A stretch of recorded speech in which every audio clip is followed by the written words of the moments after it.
वहां बैठे हुए लोगों को दिखाया जा रहा है, देश को पता चल रहा है कि कौन कौन मंत्रिमंडल में शामिल है। In fact, this time in the Lok Sabha, of course, we have people with experience. We also have 280 new members of parliament. Mr. Modi has called the 18th Lok Sabha the house of youthful energy. और जिस आंकड़े की बात मैं कर रहा था संजीव थोड़ी देर पहले, निर्वाचन आयोग ने बताया कि इस बार भारत में जितने मतदाताओं ने मत दिया वो G7 देशों के मतदाताओं का 1.5 गुना और यूरोपीय संघ के 27 देशों के मतदाताओं का 2.5 गुना है। अपने आप में एक बड़ी उपलब्धि। जी बेशक आनंद, और इसे सिर्फ महसूस करना और एक प्रक्रिया को समझना। मनोज सिन्हा, उनका आगमन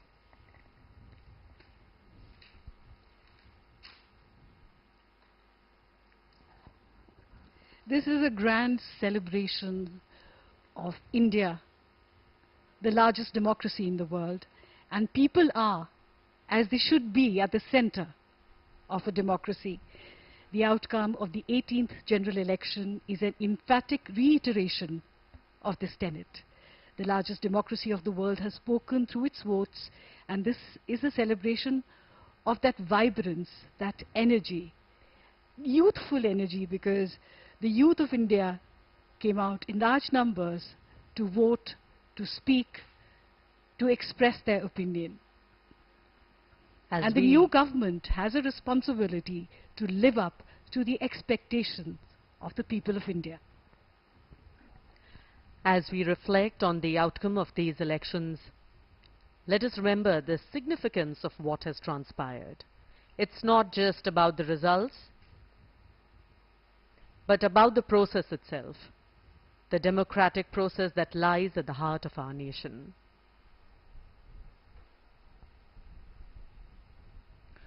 उत्तराखंड के मुख्यमंत्री पुष्कर सिंह धामी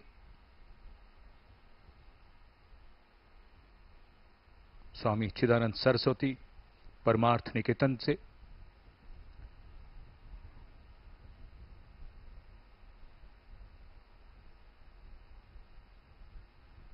इस समय जैसा कि हम आपको बता रहे थे, अब गण्यमान्य व्यक्तियों का आगमन, राज्यपाल, मुख्यमंत्री एक एक करके यहां पधार रहे हैं और ये राष्ट्रपति भवन का प्रांगण है जहां अब उत्सुकता अपने चरम पर पहुंचती हुई डॉक्टर मनसुख मांडविया और एस जयशंकर।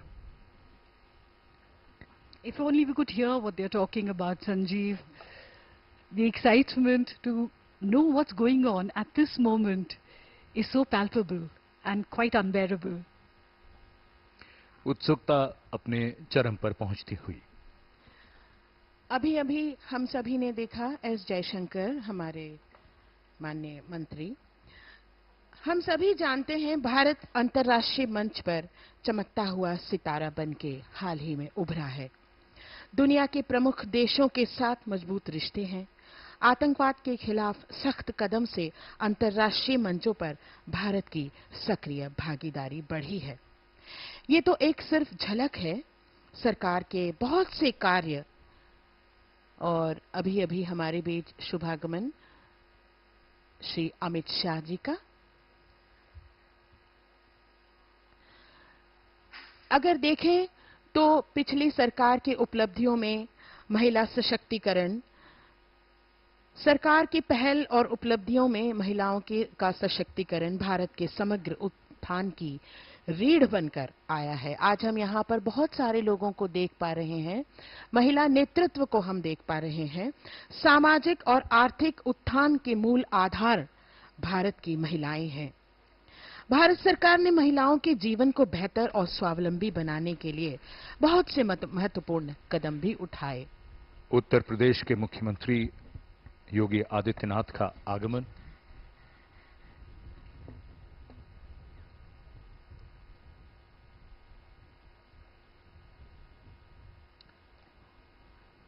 राष्ट्रपति भवन का ये गुंबद जो जमीन से 55 मीटर ऊंचा, और इधर श्री अमित शाह अभिवादन स्वीकार करते हुए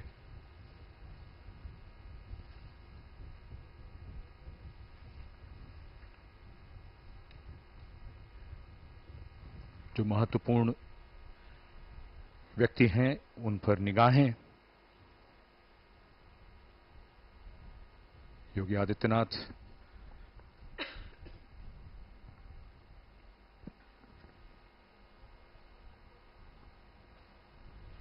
The forecourt of Rashtrapati Bhavan gives a vivid idea of the sheer hugeness and self-assurance of Rashtrapati Bhavan and its majestic panorama.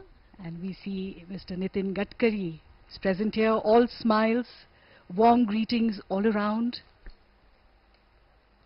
But the big question is, who will take oath today?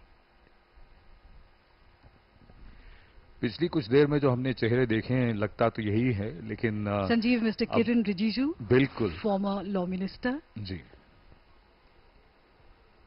Shri Kiran Rijiju,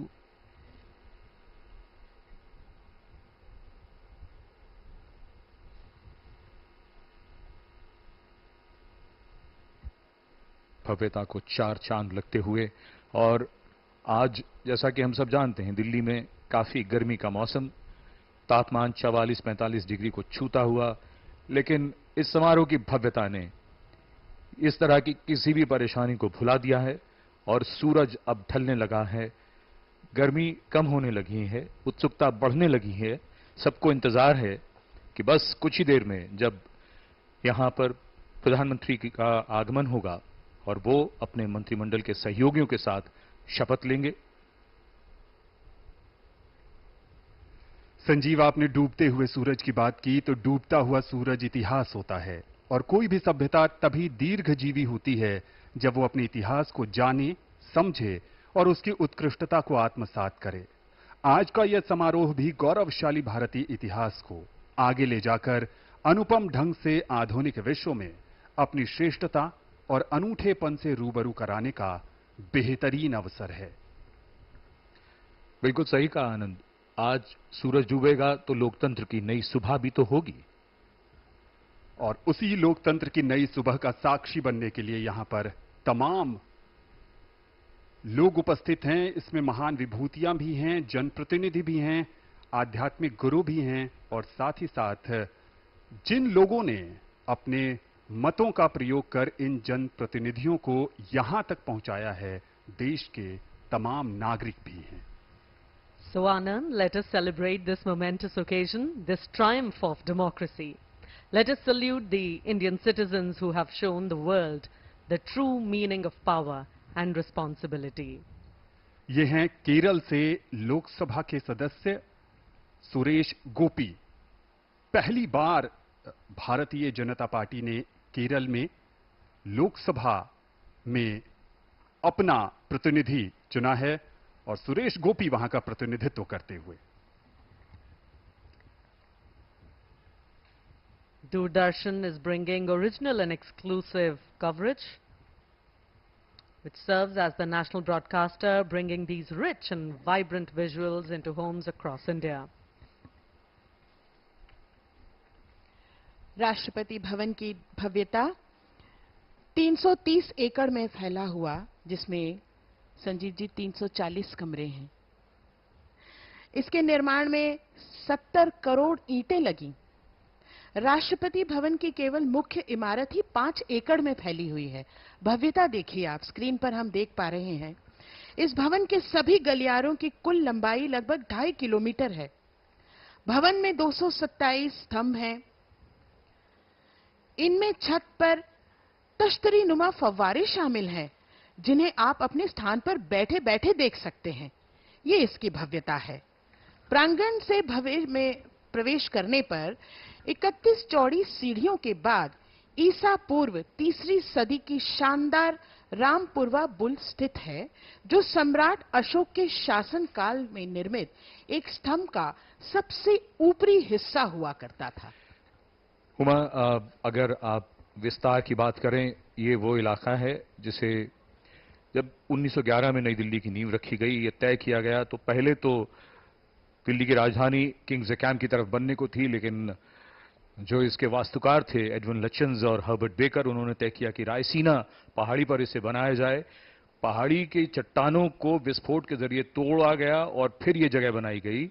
और उसके बाद ये भी मानना पड़ेगा कि यहां तक बड़े बड़े पत्थर लाने के लिए खासतौर पर रेलवे लाइन बिछाई गई थी।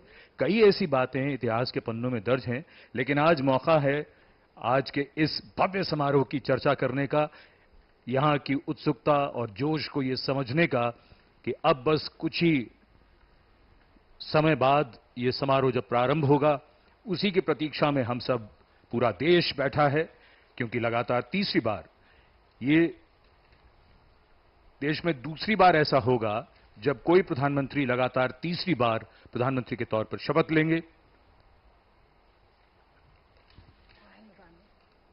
Narayan Rane. We can never talk about the future or the present without looking back at the past. A little known nugget about Red Fort is that Mahatma Gandhi was one of the earlier visitors here. The Viceroy, Lord Irwin, had invited him for a meeting. Mahatma